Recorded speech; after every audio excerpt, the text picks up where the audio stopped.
Good morning to all students. Today we are going to study science and the chapter 1, which is crop production and management. So let's open our books and start from the first topic, which is crops. What do you mean by crops? आपको क्या लगता है crops क्या होती हैं? Crops मतलब कोई भी ऐसी चीज़ जो किसी एग्रीकल्चर फील्ड में ग्रो की जाती है. जैसे कि आप डेफिनेशन देख सकते हैं. क्रॉप्स क्या होती हैं? जब भी लार्ज स्केल कल्टीवेशन होता है कहीं पर भी फ्रूट्स का, वेजिटेबल्स का या फ्लावरिंग प्लांट्स का, तो उसे कहते हैं क्रॉप्स. ठीक है. और इस साइंस को हम पढ़ते हैं एग्रीकल्चर के नाम से. So hence what do you mean by agriculture? Ager means field and cultura means cultivation. जब लार्ज स्केल फील्ड पर कल्टीवेशन होती है तो उससे क्या कहते हैं? Agriculture. Okay, now let us study what are crop plants.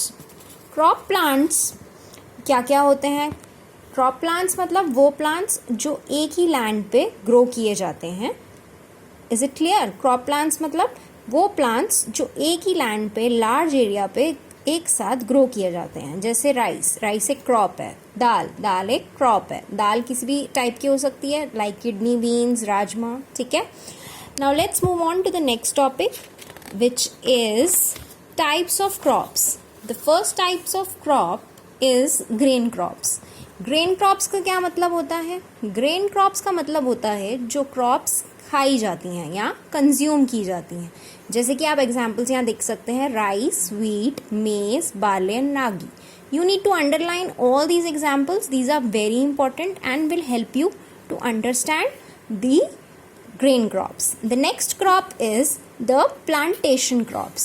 Now, what are plantation crops? As the name suggests, plantation crops are grown on large lands. Okay, and they are basically they require large space to be grown, like coffee, tea, rubber, coconuts. आपने देखा होगा ये सारी जो crops हैं वो कहाँ मिलती हैं?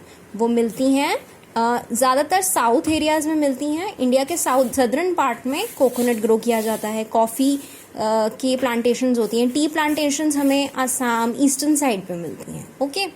सो the next type of crop is commercial crops. What are commercial crops?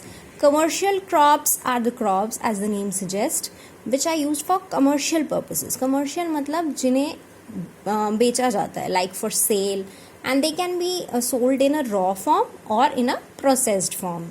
मतलब जैसे कॉटन को हम खेतों में से निकालते हैं. ठीक है. हम कॉटन की कल्टीवेशन करते हैं, उसके बाद उसे क्लीन करके सेमी प्रोसेस्ड फॉर्म में बेचते हैं. और कॉटन के आगे फर्दर यूज़ कैसे होते हैं इन क्लॉथ इंडस्ट्री, और कॉटन के यूज़ कैसे होते हैं ये आपको खुद सर्च करना है. Next is the example jute. Okay, my book is a bit older version. आपकी बुक में ये सारे चीज़ें लाइन वाइज दी गई होंगी, तो आप वहाँ से अंडरलाइन कर सकते हैं. You need to underline each and every point. Is it clear? The next type of crop is the horticulture crop. Horticulture crop का मतलब होता है vegetables and fruits that are grown on a large scale. Large scale मतलब बहुत ही बड़ी land पे vegetable और fruits grow किए जाते हैं. Is it clear? Horti means garden and culture means cultivation. So underline this also.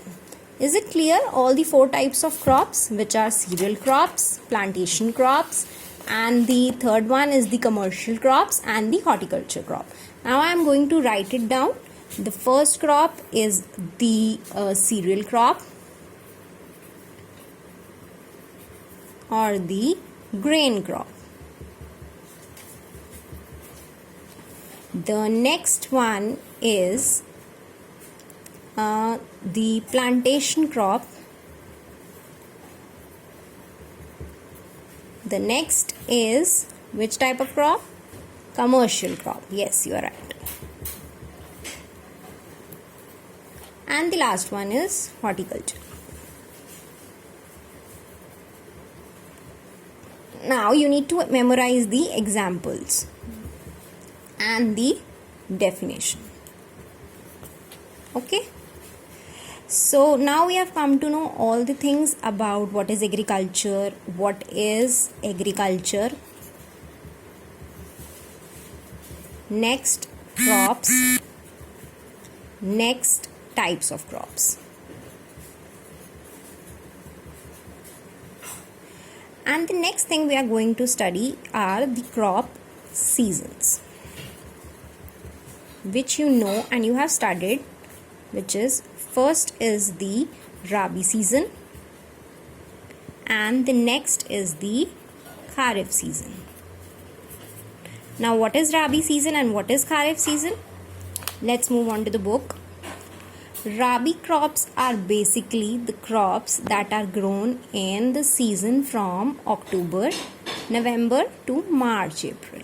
Okay, it means they are planted in October or November month and they are harvested in March and April. That is why they are called winter crops. Why? Because they require the whole winter season to grow and flourish. Okay, you need to underline the examples. Okay, these are important, and the difference is important between Rabi and Kharif. Now next is Kharif crop. What are Kharif crops? Kharif crops are planted in June, July and harvested in September, October. Kharif crops are also called summer crops. Okay, so why summer crop? Because they require the summer season to grow. Kharif crops are basically sown at the beginning of monsoon and harvested at the end of the monsoon.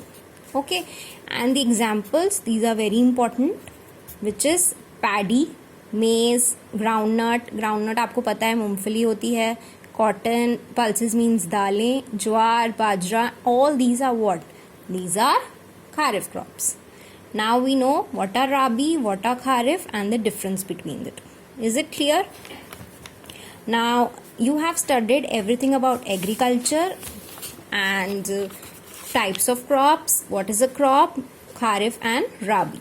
What is Kharif? Let's again revise it. It is the summer crop. What is Rabi?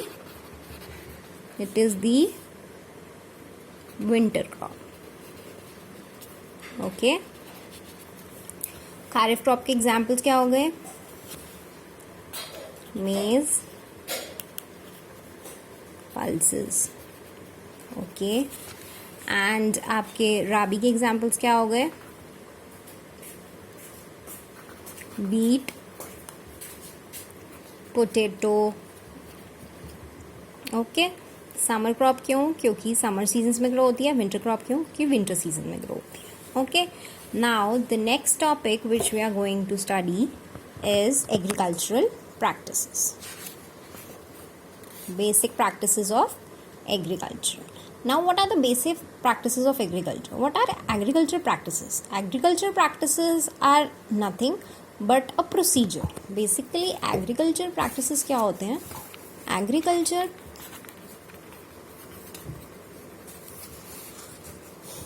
Agriculture practices are the procedure or is the procedure which is followed from sowing of crop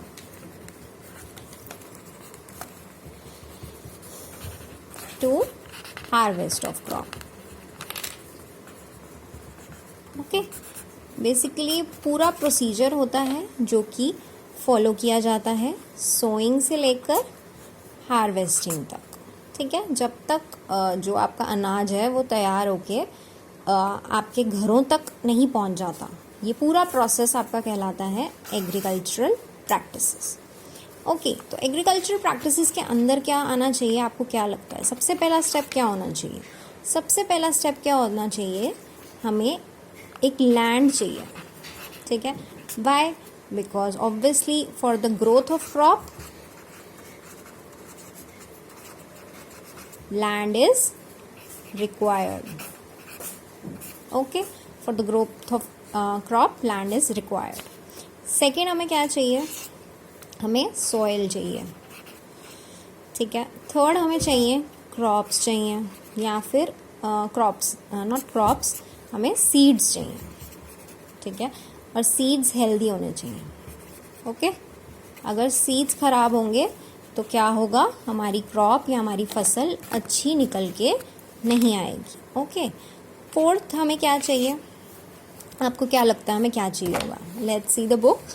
fourth हमें चाहिए application of manure, ठीक है, और fertilisers जो हम आगे पढ़ेंगे। Fifth हमें चाहिए इरिगेशन। इरिगेशन मतलब वाटरिंग द प्लांट्स। पानी के बिना कोई भी क्रॉप ग्रो नहीं हो सकती। सिक्स्थ हमें चाहिए, हमें प्रोटेक्ट करना है उसे वीड से। वीड्स क्या होते हैं? वीड्स बेसिकली होते हैं जो एक्स्ट्रा मेन प्लांट के साथ जो एक्स्ट्रा प्लांट्स ग्रो हो जाते हैं उसे वीड कहते हैं। नेक्स्ट हमें चाहिए कि प्लांट बीमार ना पड़े, नहीं तो हमारी फसल ख़राब हो जाएगी, तो हमें क्रॉप प्रोटेक्शन मेजर्स चाहिए, उसके लिए हमें पेस्टिसाइड्स चाहिए। लास्ट हमें चाहिए कि हम जब उसकी कटाई करें तो हार्वेस्टिंग अच्छे से हो जाए। और the last step is storage of food grains, मतलब फसल जब हमारे हाथ में आ जाए तो हम उसे अच्छी तरह स्टोर करें ताकि कोई भी एनिमल्स या रोडेंट्स लाइक रैट्स उसे ख़राब ना करें, ठीक है। सो वन बाय वन हम मेथड्स को पढ़ेंगे। Is it clear? The first method is what? Selection of the soil or the land. The first method is selection of the land. तो आपकी बुक में ये पॉइंट्स दिए हुए हैं, सजेशंस दिए हुए हैं कि क्या क्या होना चाहिए। ये आपको खुद भी सोचना है कि क्या क्या होना चाहिए, ठीक है। तो हमें लैंड कैसी चाहिए? ओपन स्पेस हो, एरी हो, ज़्यादा ऐसा स्पेस होना चाहिए जहाँ पे हवा और सनलाइट आती रहे अच्छी तरह, ठीक है। और हमें क्या चाहिए? फील्ड के अंदर कोई जानवर अचानक से ना घुस जाए, इसके लिए फेंसिंग बहुत ज़रूरी है। क्या ज़रूरी है? Fencing, okay. नेक्स्ट हमें चाहिए कि सॉइल का पीएच लेवल सही हो। आपने 7th में पढ़ा है पीएच क्या होता है, वो ज़्यादा एसिडिक नहीं होनी चाहिए और ना ज़्यादा बेसिक होनी चाहिए, उसका पीएच लेवल प्रॉपर होना चाहिए, ठीक है।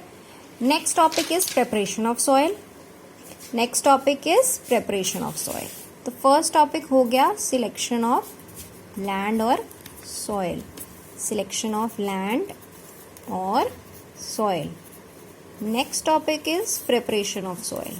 अब प्रिपरेशन ऑफ सॉइल में क्या ज़रूरी है? प्रिपरेशन ऑफ सॉइल में ज़रूरी है कि सॉइल के अंदर जब भी प्लांट बोया जाए तो अच्छे से सॉइल मिक्स्ड हो। अच्छे से सॉइल मिक्स्ड हो।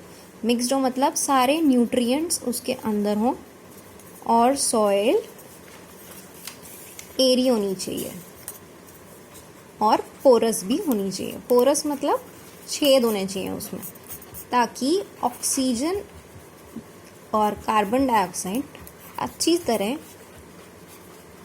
आ जा सकें सॉइल में से, ठीक है। So the exchange of gases is possible. Exchange of gases is possible. बहुत ही लेमैन टर्म में अगर हम समझें। Is it clear? Let's move on to the book. इसके लिए हमें क्या ज़रूरत करनी है कि प्लोइंग करना चाहिए पहले तो फील्ड को। अब प्लोइंग क्या होती है वो समझते हैं, फिर हम समझेंगे लेवलिंग, ठीक है। अब प्लोइंग होती है बेसिकली, आपने देखा होगा फार्मर्स सॉइल को पहले मिक्स करते हैं, लूजन करते हैं, that is nothing but ploughing, ठीक है। और इसके लिए वो यूज़ करते हैं इंस्ट्रूमेंट होई, विच इज़ कॉल्ड होई, ठीक है। अब होई क्या होता है?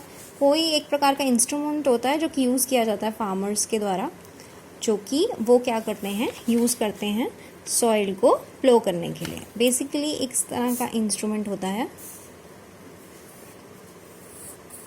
ठीक है। तो इसे क्या कहते हैं? Hoe, which is used for ploughing. Is it fine? Which is called the mixing of soil, so that वो लूज पड़ जाए soil. First point you need to underline, वो लूज पड़ जाए, देन डीपर रूट्स पेनिट्रेट हो सकें, मतलब roots अंदर तक सॉइल के जाएं, ठीक है। फिर एयर अच्छी तरह पास हो, जैसे मैंने आपको बताया, एंड उसके अंदर बैक्टीरिया अच्छी तरह रहेंगे तो सॉइल न्यूट्रिएंट से भरी होगी, ठीक है। सॉइल न्यूट्रिएंट से भरी होगी। Next is levelling. लेवलिंग मतलब जो बिगर चंक्स ऑफ सॉइल है उन्हें तोड़ना और सॉइल को समतल बनाना, ठीक है, ताकि सॉइल अच्छी तरह मिक्स हो जाए, ठीक है, ताकि वाटर लॉगिंग ना हो, और जब हम पानी दें या इरिगेट करें सॉइल को तो सब जगह पहुँचे। Is it clear? What do you mean by preparation of soil? Then we have the third topic, that is selection of seeds. That is selection of seeds. अब सिलेक्शन ऑफ सीड्स के लिए क्या ज़रूरी है? सिलेक्शन ऑफ सीड्स, इसके लिए क्या ज़रूरी है? सिलेक्शन ऑफ सीड्स के लिए ज़रूरी है। एक एक्सपेरिमेंट देखते हैं। आपने देखा होगा आपके घर में जब भी खाना जैसे पल्सेस बनती हैं, जैसे राजमा बनते हैं, तो राजमा को पहले धोया जाता है। तो कई बार धोते धोते जो राजमा के दाने होते हैं काफ़ी तो सेटल हो जाते हैं, कुछ ऊपर आ जाते हैं, ठीक है, कुछ पानी के अंदर फ्लोट करने लगते हैं और कुछ सेटल हो जाते हैं, ठीक है। तो वो सेटल क्यों होते हैं? क्योंकि वो राजमा की क्वालिटी करेक्ट होती है, और जो फ्लोट करते हैं वो बैड क्वालिटी के होते हैं, ठीक है, क्योंकि वो हल्के पड़ चुके होते हैं, हॉलो होते हैं अंदर से, ठीक है। तो इससे हमें पता चलता है कि कौन से सीड्स ठीक हैं और कौन से खराब हैं। Okay, now let us read selection of seeds. Selection of seeds और सोइंग के लिए हमें गुड क्वालिटी सीड्स करने हैं, ठीक है, हमें गुड क्वालिटी सीड्स करने हैं। देन हमें सीड्स को सो करने से पहले फंगीसाइड्स यूज़ करने हैं, ओके। और फिर we can spread it in the field by hand, that is called broadcasting in layman terms. और सीड ड्रिल, ड्रिल मतलब लैंड के अंदर तक जब सीड्स जाएं तो उसे सीड ड्रिल से बीज को बोना कहते हैं, ठीक है। तो ये तो हो गया हमारे मेथड्स ऑफ सोइंग। और आपने देखा होगा छोटे छोटे प्लांट्स, जब आपके घर में अगर प्लांट्स हैं, आपके घर में अगर वो हैं, क्या कहते हैं, माली जिसे कहते हैं, जो प्लांट्स की टेक केयर करते हैं, तो जब पहले होते थे तो वो नर्सरी एक जगह होती है जहाँ पे छोटे लेवल पे क्या करते हैं, हम सीड्स को सो करते हैं और फिर उन्हें मेन फील्ड में ट्रांसफ़र कर देते हैं जब वो थोड़े बड़े हो जाते हैं, ठीक है। तो हमने ट्रांसप्लांटेशन पढ़ लिया। Okay, now we have started what is selection of soil, what is preparation of soil, what is selection of seeds, and in selection of seeds we have studied broadcasting,